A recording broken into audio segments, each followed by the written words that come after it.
कवर्धा में जिन 3 लोगों की आग में जलकर मौत हुई थी, दरअसल वो दुर्घटना नहीं, हत्या थी। नागा डबरा में 3 बैगाओं की मौत के मामले में पुलिस ने बड़ा खुलासा किया है। पुलिस ने इस मामले में एक नाबालिग समेत 14 लोगों को गिरफ्तार किया है। आपको बता दें कि 14 जनवरी को कुकदूर थाना अंतर्गत नागा डबरा में पति पत्नी और बच्चा समेत 3 बैगाओं जले हालत में लाश मिली थी। वहीं इस मामले में कांग्रेसियों के द्वारा थाना का घेराव प्रदर्शन कर न्यायिक जाँच कराने की मांग किए गए थे। जलकर मौत नहीं, हत्या करने का आरोप लगाया गया था। कांग्रेसियों की हंगामा के बाद पुलिस हरकत में आई और 14 लोगों को हत्या करने के आरोप में गिरफ्तार कर न्यायिक रिमांड में भेज दिया था। वहीं पुलिस ने बैगाओं की मौत आग लगने से होना बताया। मौके पर कुल्हाड़ी और खून के छींटे भी पाई गई थी, जिस पर जांच की जा रही थी। घटना के 34 दिन बाद फॉरेंसिक जांच में खुलासा हुआ कि बैगाओं की मौत हत्या से हुई है। एसपी डॉक्टर अभिषेक पल्लव ने हत्याकांड का खुलासा करते हुए बताया कि जमीन विवाद के चलते पति पत्नी और बच्चों को मौत के घाट उतारा गया था, जिसमें एक नाबालिग समेत 14 लोगों को गिरफ्तार कर लिया गया है। आरोपियों में 2 महिलाएं भी शामिल हैं।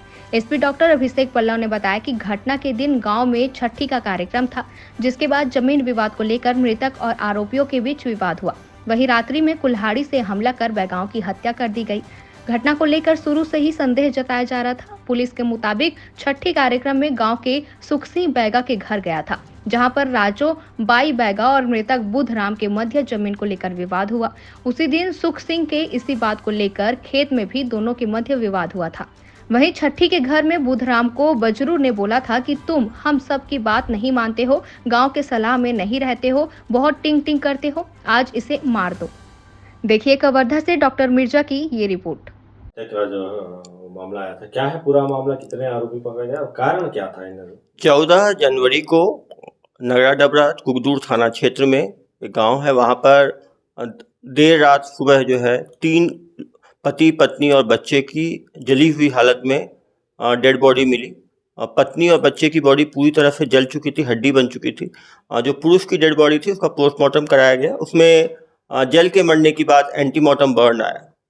वहाँ पर टंगिया था, बर्तन थे, उनमें खून के पोछे हुए निशान जो है वो देखे जा रहे थे।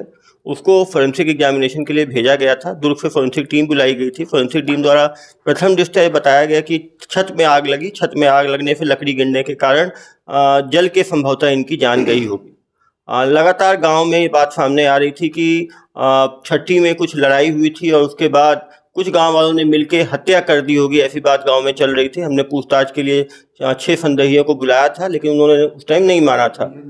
अभी एक संदेही जो था उसके शर्ट में लाल रंग के निशान दिख रहे थे, जो संभवतः खून के हो सकते थे, तो उसके शर्ट और पैंट को हमने, जैकेट को फोरेंसिक एग्जामिनेशन के लिए भेजा था। कल फोरेंसिक की जो रिपोर्ट आई उसमें जो संदेही था उसका ब्लड पॉजिटिव पाया गया शर्ट के ऊपर, जो बर्तन और टंगिया में ब्लड पॉजिटिव पाया गया। जो पड़ोसी थी उससे जब दोबारा स्टेटमेंट लिया गया तो उसने माना कि रात में 2 बजे जब वो टॉयलेट करने गई थी तो उसने बचाव बचाव करके बात सुनी थी। पूछने पर कि उसने पहले ऐसा क्यों नहीं बताया, तो उसने बताया कि वो डरी हुई थी कि 15-20 लोगों ने मिलकर किया है तो वो हमें भी नुकसान कर सकते हैं, करके वो बात छिपा रही थी।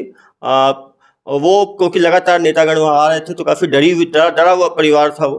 कल उनके चश्मदीद के बयान के आधार पे जलती हुई हालत में आग लगने पे 6 लोगों को उसने पहचाना था। उन 6 लोगों को बुलाया गया। उन लोगों ने जुर्म में अपनी बात कबूली और उनके बयान के आधार पर 8 और लोगों को गिरफ्तार किया गया। टोटल 14 लोगों को गिरफ्तार किया गया है, जिसमें एक नाबालिग है। निश्चित रूप से जो उनसे पूछताछ से मालूम चला कि उसका प्रॉपर्टी डिस्प्यूट एक के साथ था, कब्जे की ज़मीन थी, उसको लेके उनका छठी में विवाद हुआ था और उसके बाद ये लोग आके पहले वहाँ पे विवाद हुआ उनका, उसका टंगिया से हमला करके इनको मूर्छित किया गया और उसके बाद जिंदा हालत में इनको आग लगा के घर छत के ऊपर इनको जो है जला के इनकी हत्या कर दी गई। तो निश्चित रूप से पहले हत्या की गई, उसके बाद एविडेंस को टैंपर करने की कोशिश की गई, उसके बाद दहशत फैलाने की कोशिश की गई। तो इसमें जो है इन 14 लोगों को जो है गिरफ्तार किया गया, माननीय न्यायालय में पेश किया जाएगा।